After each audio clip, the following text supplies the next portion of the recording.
Hi Rod, welcome back to 10 by 6. Hi, nice to be here again.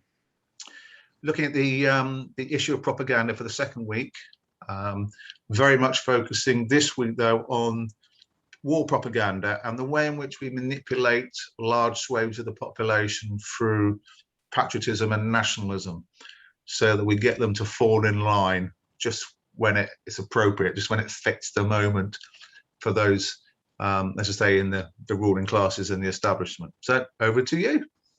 Thanks very much for that introduction. So many people have noted over the years the phrase, in war, truth is the first casualty. And it seems to be the case that whenever the topic of war is discussed, there's always a great deal of propaganda relating to it. Now, we've talked about a few specific examples in earlier weeks where we talked about some recent wars. So now we're going to talk about the subject a little bit more generally.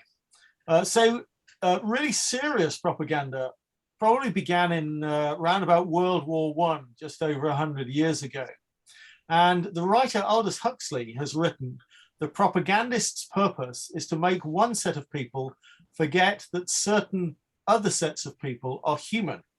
And he also said that World War I was an extraordinary state accomplishment, mass enthusiasm at the prospect of a global brawl that otherwise would mystify those very masses and that shattered most of those who actually took part in it. And I think that's a really good description of World War I, that you had masses of people in Britain and masses of people in Germany, all of whom were brainwashed to believe that the other nation was this very, very evil entity and that you had to fight this huge war against them.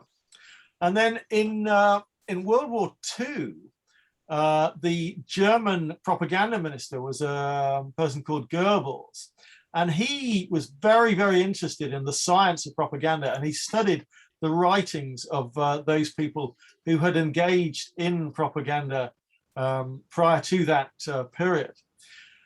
But whilst his role in doing propaganda in Germany is sometimes discussed in mainstream discussions, the role of British and American propaganda in World War I and World War II is less discussed. And so we have this situation where both wars are presented as good guys versus bad guys, that Britain, America, and France tend to be presented as the good guys. What people forget is that in both 1914, when World War I began, and 1939, when World War II began, Britain, America, and France were actually the dominant powers, dominant imperial powers in the world. We were the leading invaders, occupiers, mass murderers, and mass torturers at the time. And Germany was developing or trying to develop its own empire within Europe. And really all of these countries were fighting for imperial supremacy. So we have some quite good evidence that Britain, America, and France were not really the good guys during these wars at all. So in World War I, in 1917, Russia withdrew from the war. They had a revolution and they overthrew their leaders, who were usually labeled as the Tsars. And the people said, this is not our war. We don't want to be part of this war. And what Britain and America actually did is then to invade Russia to try and overthrow the government. They were not successful on that occasion, but that rather contradicts the idea that Britain and America were the good guys in World War I. You had a similar situation immediately after World War II. People in Greece had fought alongside Britain and America against the Germans in World War II. And the Russian monarchy had, not the Russian, I'm terribly sorry, the Greek monarchy had fled Greece during the war, and they wanted to return to Greece and take control again. And the people of Greece who'd done the fighting did not want the monarchy to return. Well, once again, America and Britain fought a war in Greece to get the monarchy back into power against the wishes of the people there. So again, that rather contradicts the idea that Britain and America were the good guys in any real sense in World War II. So we really have to be very questioning of something that I pointed out last week, which is how propaganda at a moment in time can have ripple effects throughout history for hundreds of years to come, where people start to believe all sorts of nonsense about what really happened in the past. So we have to be much more critical of the role of Britain and America and France during World War I and World War II. If we move forward a bit closer to the present day and look at particular types of propaganda, one of the things I've mentioned in the past is censorship by omission, where really important things are not discussed. Now, this sometimes does happen with wars.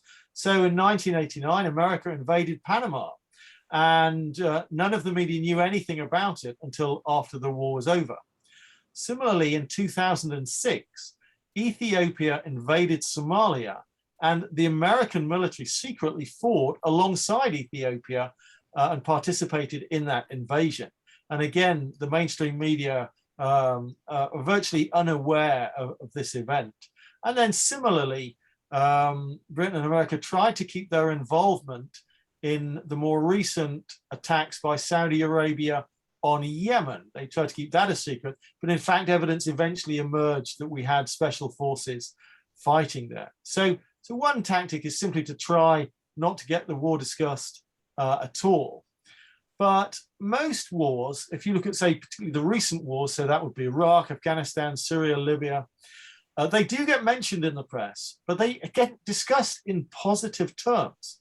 So nobody in the mainstream points out the fact that the crime of aggressive war, the crime of invading another country and then destroying another country, is a monstrous crime and encompasses all the sort of violent acts that follow. And so in international law, it is recognized as a very, very serious crime. Whereas in domestic British and American law, in fact, it doesn't even exist as a crime. So people have tried to prosecute Tony Blair for the invasion and destruction of Iraq, but found themselves unable to do so because domestic legislation doesn't really allow for it. And what you will see in the media is complex debates about things that are really not that important. So long debates about resolutions at the United Nations, long debates about whether or not Britain and America planned the invasion of Iraq properly, whether we had the right numbers of troops, whether we defined carefully what victory meant and what our exit strategy was going to be. So the media will do very, very detailed critical discussions of these minor things, but they won't really mention the big picture issues. And particularly the things that they miss out are the slaughter of innocent people. So if you watch mainstream media coverage of British and American wars, it'll be videos of laser-guided bombs hitting their targets with no sight of any human beings being killed. But in fact, the reality of war is that most of the time it's huge numbers of innocent people being killed and injured. So the presentation is deliberately entirely misleading. And in fact, in the last few years, US strategy in its various war zones has evolved so that fewer American soldiers die. So they tend to fight at longer range. So it's missiles and bombing of whole cities. And many cities in Syria, in Iraq, and other countries have been completely destroyed. And so the number of innocent civilians who are being killed has almost certainly increased dramatically, but there's no discussion of this in the mainstream media. And the interesting thing is, if you look at how the American military and the politicians talk about the people who are dying in other countries, they label every single man who is of military age as an enemy combatant. So this is a way to try and hide the fact that huge numbers of innocent civilians are being killed. And they'll use the propaganda term collateral damage to give the impression that this is just an occasional thing that happens by accident, rather than the obvious, which is that when you pursue these policies, the large-scale slaughter of innocent people is inevitable. And we've seen through the declassified files, which have become available over many years, that in relation to wars such as Vietnam, where millions of people were killed, the American politicians actually had a deliberate policy of what they called stonewalling, So trying to make sure that they never gave out accurate information about just how many innocent people were being killed in Vietnam. And we've been told endless lies about the death toll in Iraq. So we had evidence from as early as 2006 that quite possibly as many as 600,000 people had died. And by 2007, some estimates were over 1 million. And in fact, the most recent evidence in Iraq probably is that total is well over 2 million. But you'll never hear this discussed in the mainstream media. The government go out of their way to talk about much lower figures. And if you look at the guests that the mainstream TV channels have on, they're always military guests who are nearly always vetted beforehand by the military to ensure that what they're going to say is consistent with US and British and American policy. And you'll see phrases such as axis of evil being used to describe the countries that we're attacking, when of course these countries and the people who run them are no more evil than the people who run Britain or run America in terms of the crimes they've committed. Our crimes are far, far worse. And the media play another role in relation to what goes on in wartime, which is to smear people who try to present evidence of what's really going on. So they smear whistleblowers and they will try to smear journalists. And most famously, they've tried to smear Julian Assange because he set up WikiLeaks, which provided better information about recent wars than any other source ever has. So the media will try to smear Julian Assange by saying that when he's providing this information, he's causing harm to others, which is completely ludicrous when you look at the fact that the harm caused to other people by us going to war in the first place is 1 million times worse than anything that might have happened because of what the information that we have from Julian Assange and WikiLeaks. And then also, if we're talking about if there is some focus on some crimes in a war zone, so let's say the torture at Abu Ghraib prison, then the focus will be on low-ranking individuals. And there will be no discussion of the fact that actually this policy of torture was decided at a high level by senior politicians and so on. So the senior people never get prosecuted. Now, interestingly enough, after I'd written my sort of introductory guide, I came across something that was written by an Italian writer called Anne Morelli, who's written a book called The Principles of War Propaganda. Now, the book has not been translated into English, but her key points have been written about a little bit on the internet. And so she's been looking at war propaganda for the last 100 years. And I think it is remarkably accurate how what she says relates to recent wars. So I'll just mention a few of these because each one is a sort of clear, obvious example of how we do propaganda in the present day. So we don't want war, we are only defending ourselves. Our adversary is solely responsible for this war. And you can see that in relation to everything that's happened with Iraq. We pretended that we had to do it because Saddam Hussein had weapons of mass destruction. We pretended that Gaddafi was about to commit huge atrocities. We pretended that the Taliban was so evil that they had to be overthrown. And we pretended that Assad in Syria was so evil that he had to be overthrown. And in fact, the next point that Morelli makes as a principle of war propaganda is to say our adversary's leader is inherently evil and resembles the devil. And I think that's quite a good summary of the presentation of Saddam Hussein, Gaddafi, Assad, and the Taliban. And then we are defending a noble cause, not our particular interests, which again was true of the propaganda in recent wars. The enemy is purposefully committing atrocities. If we are making mistakes, this happens without intention. And the enemy is making use of illegal weapons. And you'll be aware that there were lots of discussions about chemical weapons in terms of Iraq and in relation to Syria, when in fact there was very little evidence that this was the case. And then the final point that she makes is whoever casts doubt on our propaganda helps the enemy and is a traitor.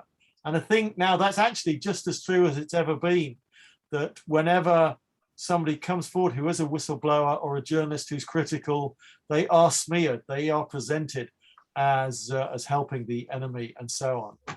So quite a good summary of that. So if that book is ever translated into English, I will try to get hold of a copy and try and see what else she says in there, which might relate to the things I discuss. Okay, so if we look at the concept of militarism and patriotism are incredibly powerful propaganda tools. Most people are not aware that they are propaganda, but in fact, they're extremely powerful. And as with other propaganda that I talked about before, they permeate our societies. So John F. Kennedy once said, "War will exist until the distant day when the conscientious objector enjoys the same reputation and prestige as the warrior does today." And I think that's a very good statement, that in Britain and America, we do see soldiers as heroes. That is how they are presented to us. And you rarely see anyone challenge this, and yet it's important that we do. So if we look at some examples, you realize that militarism permeates the entertainment industry. So Hollywood is a great example of this. So many movies from Hollywood are the goodies versus the baddies. And of course, we're always the goodies, or the American military are always the goodies. And the American military works very closely with Hollywood. It will provide all sorts of airplanes, ships, tanks, and all sorts of other equipment, and soldiers and personnel to operate this equipment, provided they are given final approval on the scripts. And the main point is that the military and US intentions are always presented as positive. So there's a great example of this where some people will be aware there's a new Top Gun film out this year. So the original Top Gun film in 1986, it's a wonderful, spectacular movie with military jets flying all over the sky. It looks amazing. It had an incredibly positive role in increasing applications for people who wanted to become military pilots. But a great deal of it was propaganda. It had a very one-dimensional kind of presentation of American military, the good guys, and at the time, the Russians were the bad guys. And these days, the propaganda systems related to movies are becoming more sophisticated. So in fact, you can find internet advertisements for movies where if you click on certain links, you're actually taken to a disguised military recruitment website. So actually it's becoming rather insidious. You know, you are being propagandized, you are being taken to places where you don't even know what it is. And it's all happening without people's awareness. And then some people have noted that the video games industry seems to work very closely with the US military. And in fact, some video games are almost indistinguishable from the control systems for drones. And so somebody who grows up playing these military games on a computer without even thinking about it can go and control these drone systems for assassinations and bombing overseas. And as far as they're concerned, in their mind, it feels like they're playing a game. It doesn't feel like they're participating in a real war and killing real people at all. So to me, this is a terrible development. And in fact, war propaganda is much more widespread than people realize. So there was a book written some time ago called Animal Farm, which was this great book, which was a critique of both capitalism and communism.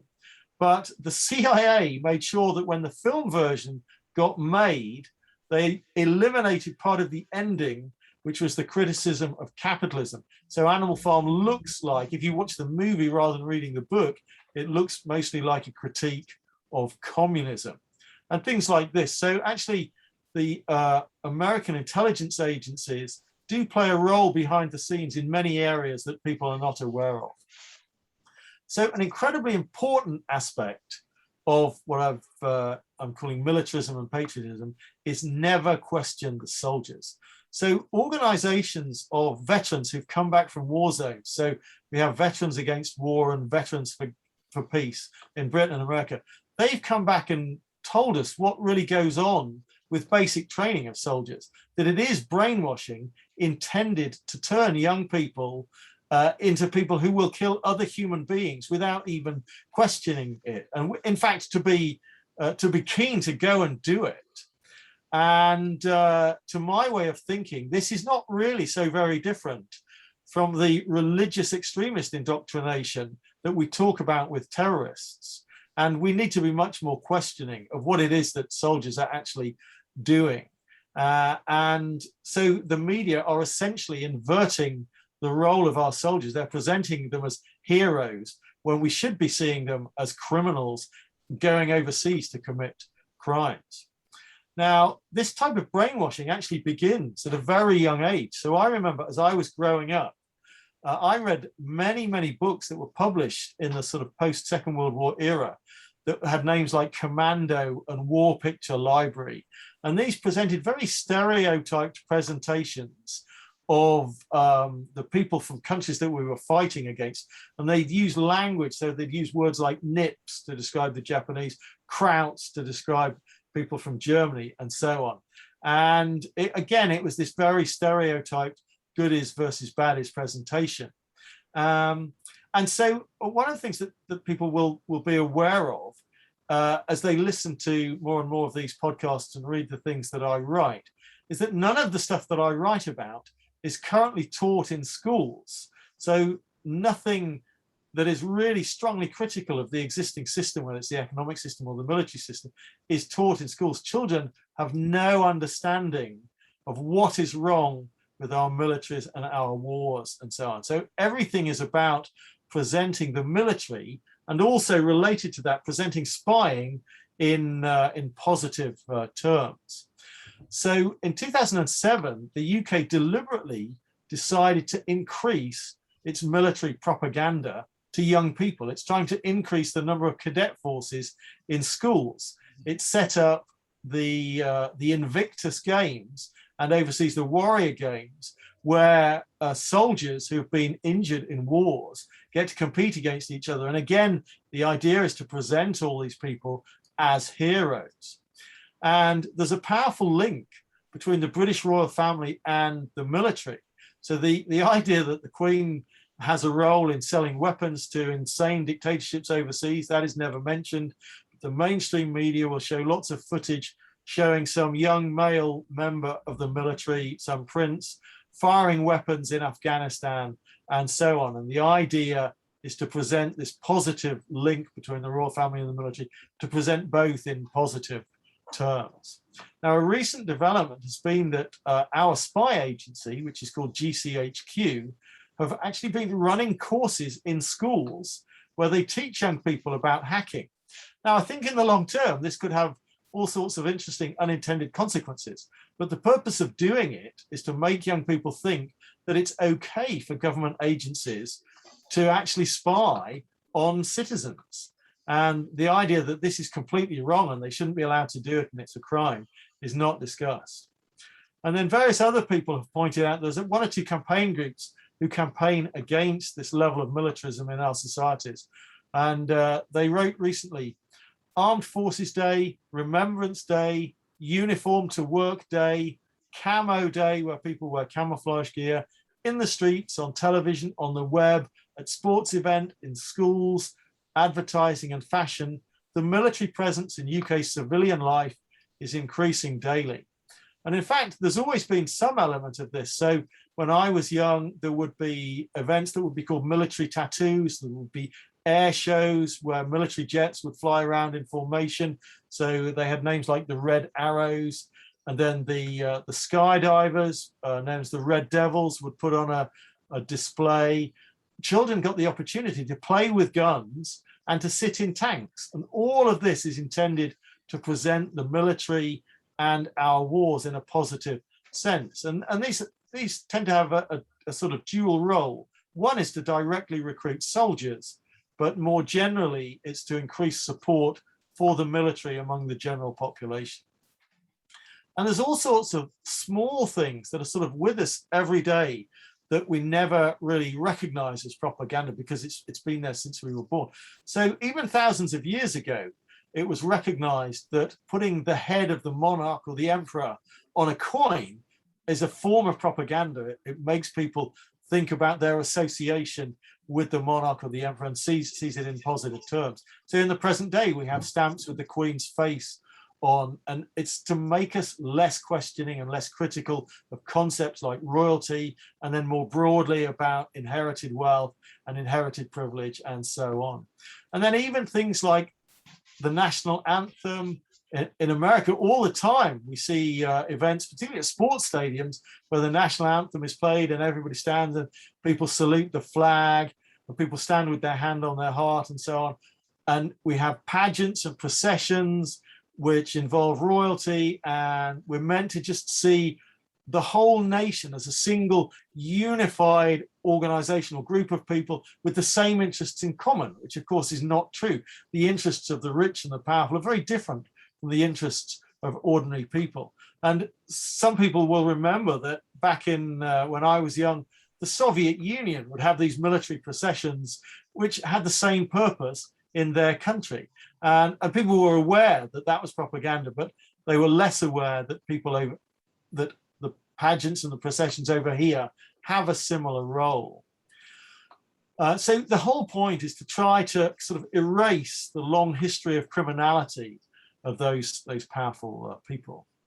And then if you look, say, at the intelligence services, I always think Britain's got a wonderful propaganda system in the James Bond movies. So whilst interestingly, the more recent plots have occasionally mentioned our support for dictatorships abroad because of oil and things like this, that tends to be swamped by the general presentation of goodies versus baddies.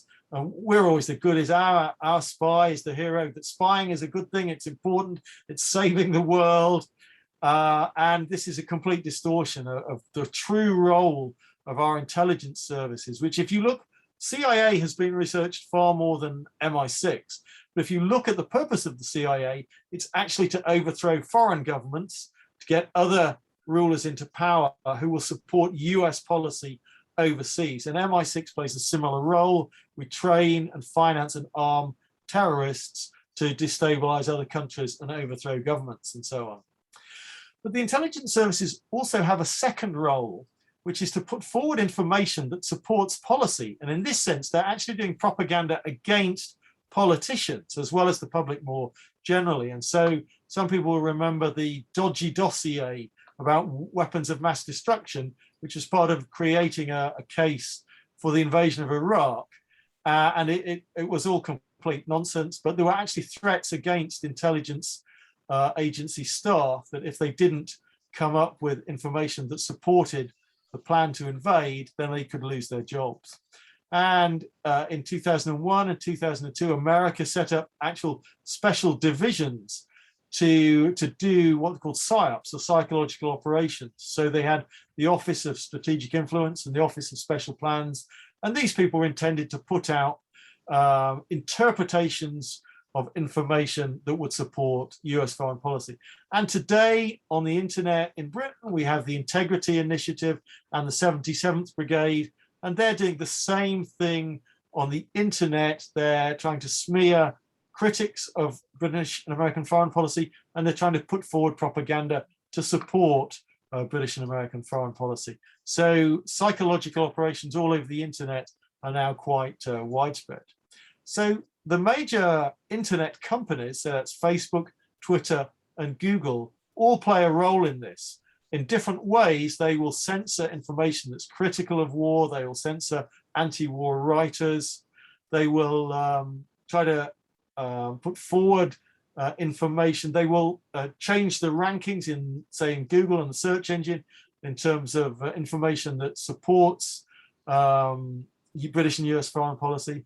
And then the writer Craig Murray, the former ambassador to Uzbekistan, who sadly is in jail at the moment on the most trumped up charges imaginable. He's noticed that a single individual has worked 24/7 for about 5 years changing entries on, say, WikiLeaks about people who are critical of war. So it completely changes the presentation of information. And he was suggesting, and I suspect he's correct in this, that in fact this is not a single individual. This is an organization which is doing psyops and working under a single name to do propaganda on the internet. And then the final thing I want to finish with is just to talk about what is called Newspeak, which is a concept that George Orwell came up with in 1984, where he recognized that language can be used as a weapon, and often words have completely different meanings from what anybody would imagine. So I'll just talk about a handful of the most obvious ones. So the term defense, either in defense industry or the Ministry of Defense, they have nothing to do, they have nothing to do with defense at all. It's about offense. It's about invasions and occupations and mass murder and mass maiming.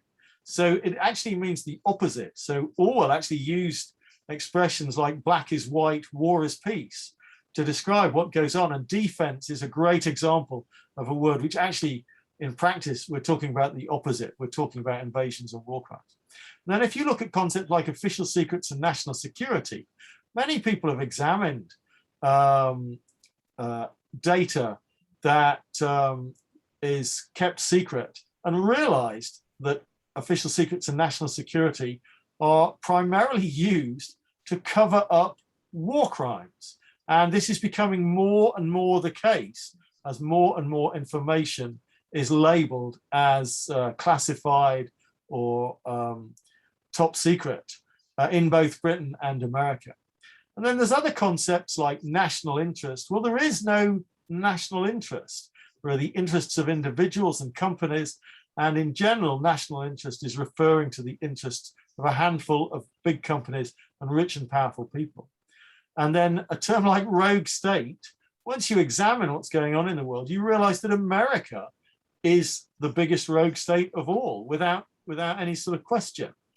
And then international community is the last one that I want to talk about here, where in fact, if you look at various votes at the United Nations, the international community often refers to almost every other country except the United States, where all of these other countries would like to vote on various things, to stop an embargo of Cuba, to make the right to clean water a human right and things like this. And in fact, America will vote against these things. And the writer William Blum, who wrote the book Rogue State that I talked about in the first week, that has a wonderful discussion about what goes on at the United Nations and how a great deal of what goes on is the US versus nearly everybody else. And then there were a couple of things that were relevant to people in Britain in the last few years in relation to Jeremy Corbyn. So if you were to look at his policies, a sort of paraphrasing of his basic policy on war would be, let's try and avoid invading other countries if we possibly can. But the media will label him as soft on defense, which is a complete inversion of what's going on. Similarly, if he says that he's against drone assassinations because that's actually murder and governments are not allowed to commit murder, the media will label him as soft on terror. And so you can see the whole presentation of information gets distorted. Right, I think that's a good place to stop. So I'll hand over to you, Jason. Wonderful, Rod. Thank you so much. And yet again, it's just my mind's sort of vibrating with all the things that come to as they come into my head as you go through the content. But obviously, the main one that keeps coming back to me every week is that we are exposing how powerful spending hundreds of billions, if not trillions, over a long period of time on controlling the consciousness. But whether exposing it is enough, given how politically illiterate so many are, for the very reasons that you've identified. It's I don't know, what is it a catch-22? I don't know, because ultimately the solution lies in the problem. So I think it's a really tricky one, and oddly enough, there's often sort of discussions about let's call it transparency, so people having more information and so on. And oddly enough, that was the logic of Julian Assange when he set up WikiLeaks. He thought that if he could just provide the information about what's really going on to the population, then things would change. And he realized over time that this was not happening, that the information was released, but it didn't make any difference to policy, and it didn't make any difference to people. And he realized that the thing that's really missing from a lot of these discussions is power. And oddly enough, I'm writing about power at the moment, and at some point in the future, we must have a serious discussion about it. And oddly enough, it's one of the topics that I find difficult to write about, simply because it's discussed so little. It's hard to formulate it in straightforward terms that people will understand if they've never talked about it before. And it's quite an abstract idea, and people experience it if they're in a job negotiation and let's say their employment terms are made worse by being fired and rehired. They feel powerless, and they know that their employer has more power than them. But in terms of sort of discussing it more generally, it's quite difficult to do. But I think there is this issue that, so to my way of thinking, information and understanding is a sort of necessary first step. Yeah. It's impossible to make a better world if you have no idea what's really wrong with the existing system. And so what I try to do is to say to people, listen, this is what's wrong with the existing system. And it's every part of the existing system.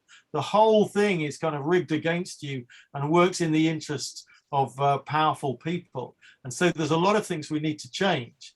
But we would need to work out how to get the power to make that change happen. And I think that's a huge step at the moment, particularly because I think we've sort of talked about this a little bit. The normal channels for bringing about change would be the Labour Party.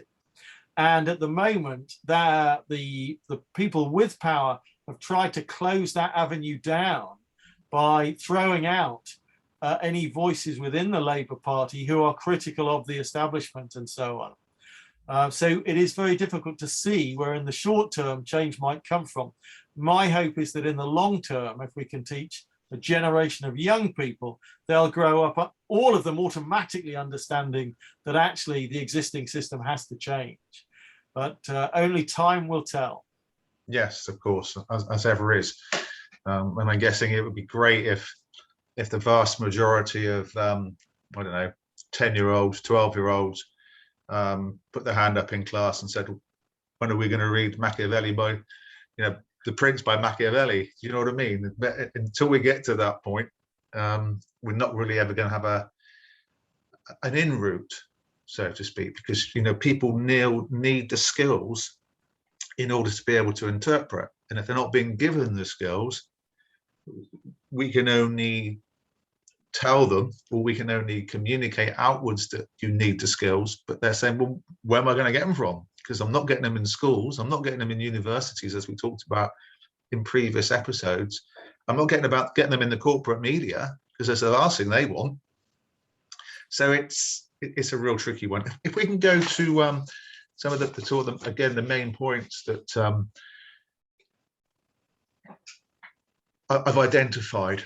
I think linking the two programs that we've looked at this week is absolutely vital. And the reason is because when you have all this propaganda during wartime, you also have to have the propaganda to manage post-war.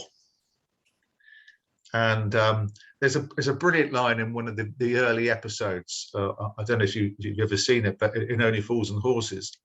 And they create this bunker. They find this do-it-yourself bunker, and they put it together. And Grandad comes out when they're talking about, the First World War. And Grandad comes out with, they told us we were going to have homes fit for heroes, and what we actually had was heroes fit for homes. So actually, you had all these poor, decrepit people coming back from fighting, having lost limbs, with serious mental health issues, etc.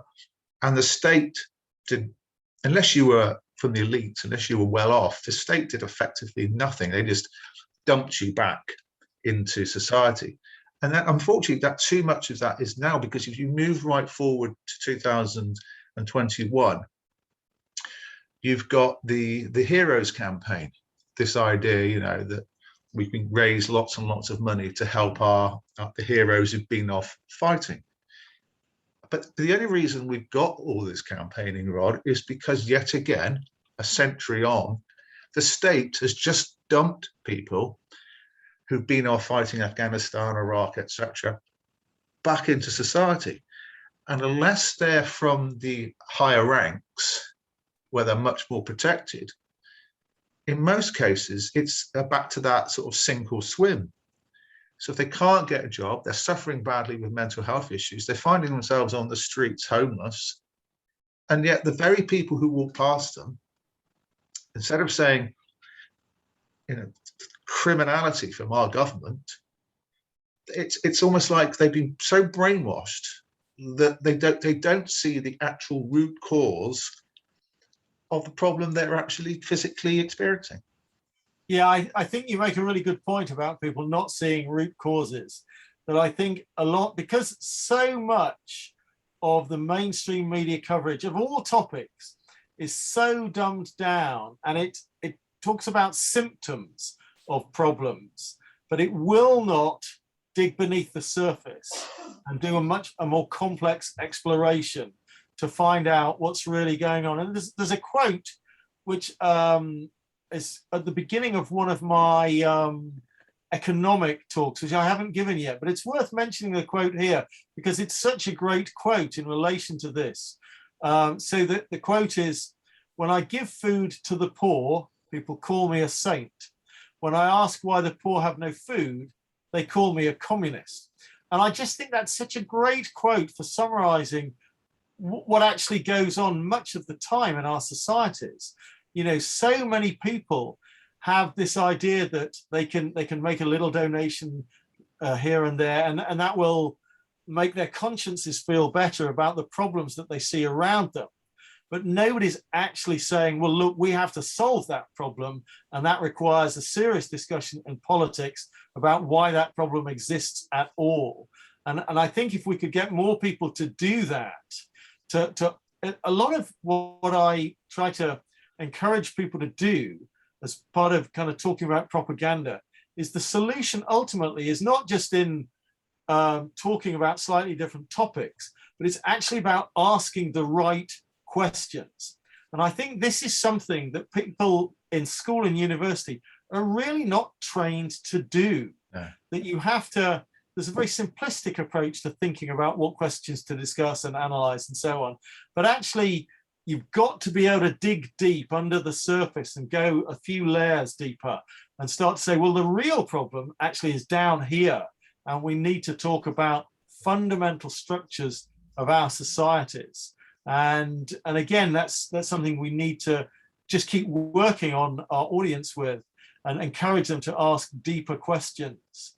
That ultimately all of these things in relation to wars and so on, they come back to a desire by a tiny number of sociopathic people in positions of power to have immense control over many of the world's resources and the world's wealth and so on. And we need to have much, much stronger questioning of the whole principles of great wealth and great power. And we need to start thinking about ways to reduce concentrations of power and things like this. Hence, Michael Gove instructing the education system to focus on learning the 6 wives of Henry VIII. Indeed. So oddly enough, although that particular example is a sort of lovely example of just how awful the education system is and the way some conservative politicians think about it, in fact, that is a really widespread problem, that people perceive education in this very simplistic sense of, well, learn a few dates of kings and queens, you know, a bit of history, learn some numbers and some basic maths, got to do the reading and writing, obviously. These are all important things to discuss. But actually, once you understand the reading and the writing, then you have to think. And then you have to ask questions. And then you have to reflect all your life about how our society functions, and never take anything for granted, and never trust your assumptions. Never let your assumptions remain unquestioned all your life. Keep going at your assumptions and looking at them again and questioning them and saying, well, actually, maybe I was wrong a few years ago. Maybe I need to change something. Maybe I need to rethink something. Maybe I need to read some writers who have a different perspective. And it's only when you've got a whole society of people doing that that we'll ever really get anywhere. Yes, no, absolutely. I've written so many things down. We simply haven't got time to go through them all. It's interesting as well that when we talk about the dodgy dossier and the justification for the Iraq War, and obviously the population generally being against the Iraq War leading up to it, and we've talked about before about how then you tend, because of patriotism and nationalism, you tend to find that many will just say, okay, now they've made a decision to go to war, let's just fall in line, let's support those folks who are out fighting. But I think one of the key people at the time was Dr. David Kelly, in that he stood up against the establishment, and he started to question the 45 minutes, etc., etc. And then suddenly, conveniently, he was dead.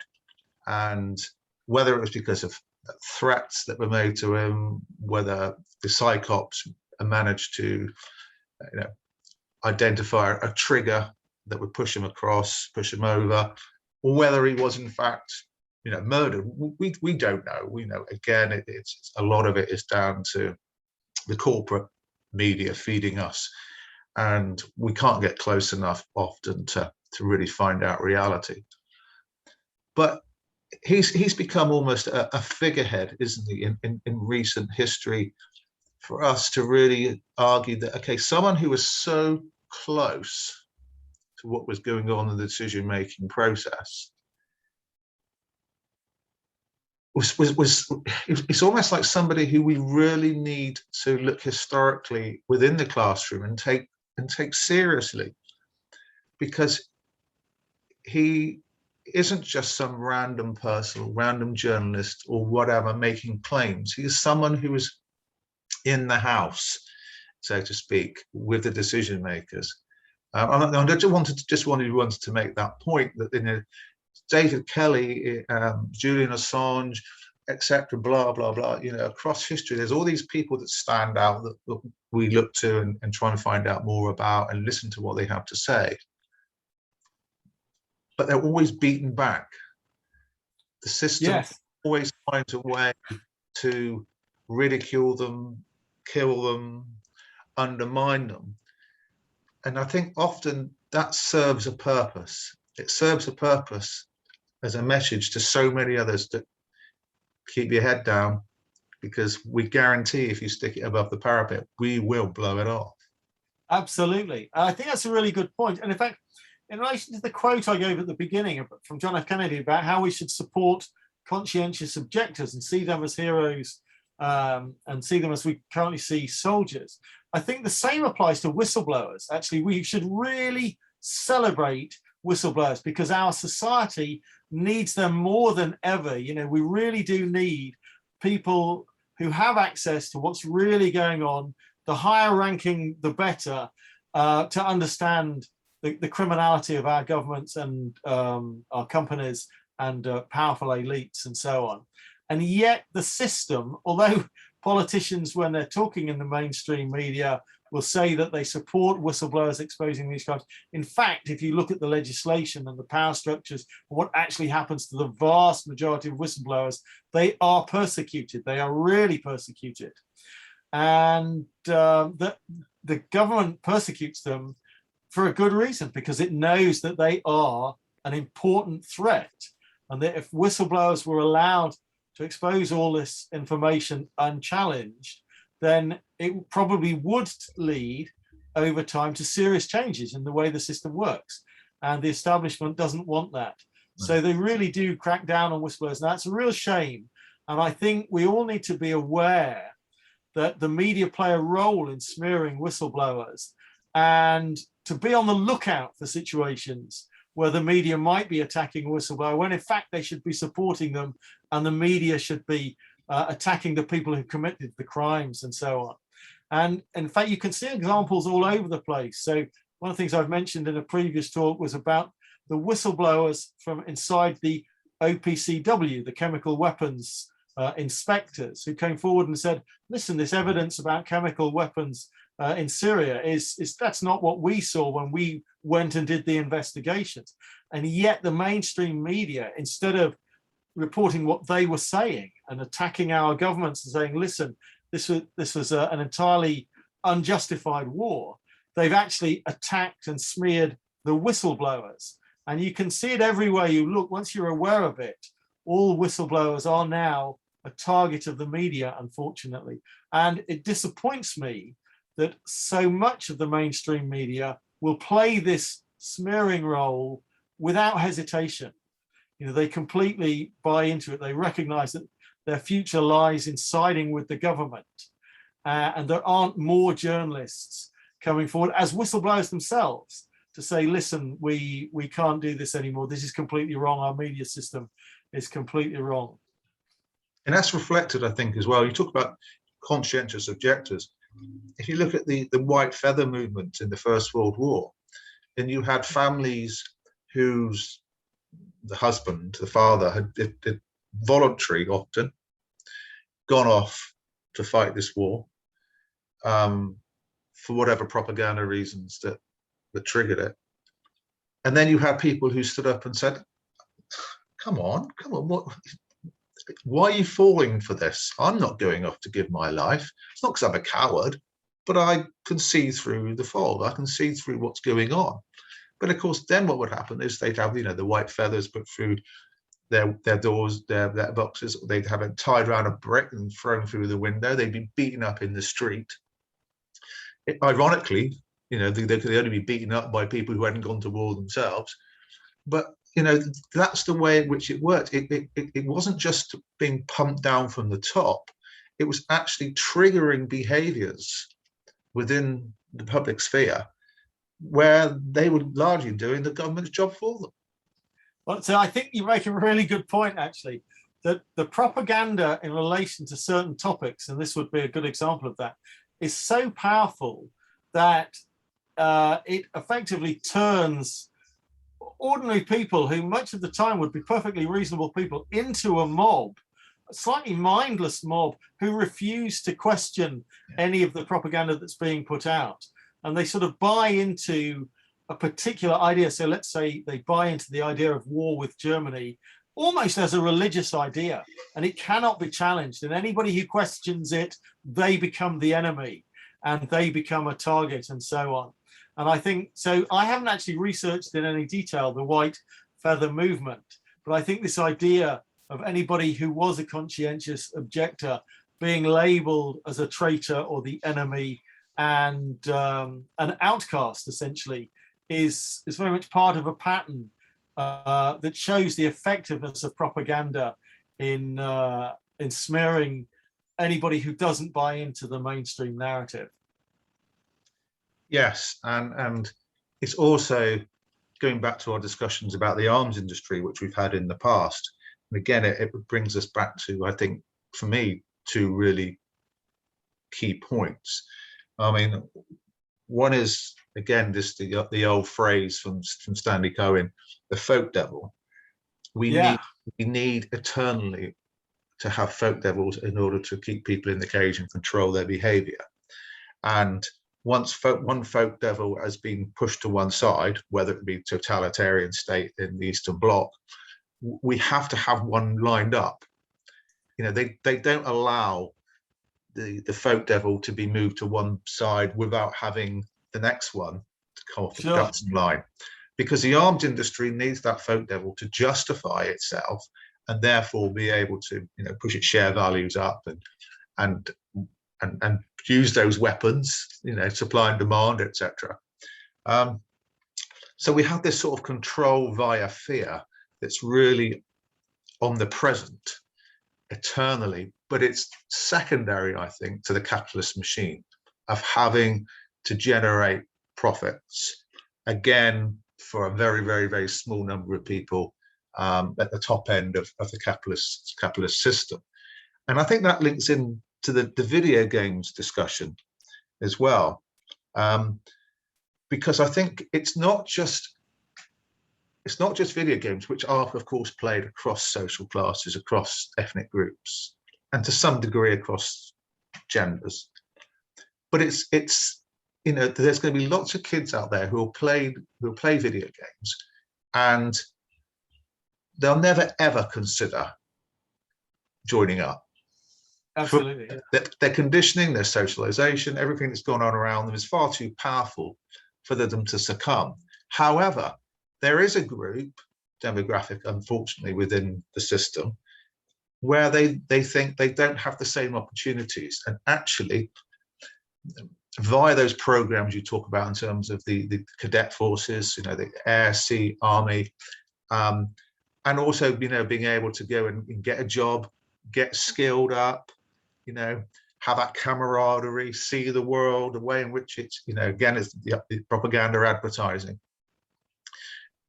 As I say, it's almost focused in on a specific demographic who the system intentionally reduces their opportunities. So that's interesting you should say that. I've actually researched recruitment in America much more than I've researched recruitment in Britain. But the military recruitment over in America is very much targeted at these lower socioeconomic groups who have very, very few opportunities. They have these military recruitment officers who can go into schools, and they make all sorts of promises about paying for college education and so on. And I think it's very, very easy when people feel they have no other opportunities to persuade them to sign up for the military for a few years. So I couldn't say for sure that the destruction of economic opportunity in general is related to the idea that then we can recruit them, but there's definitely a powerful relationship.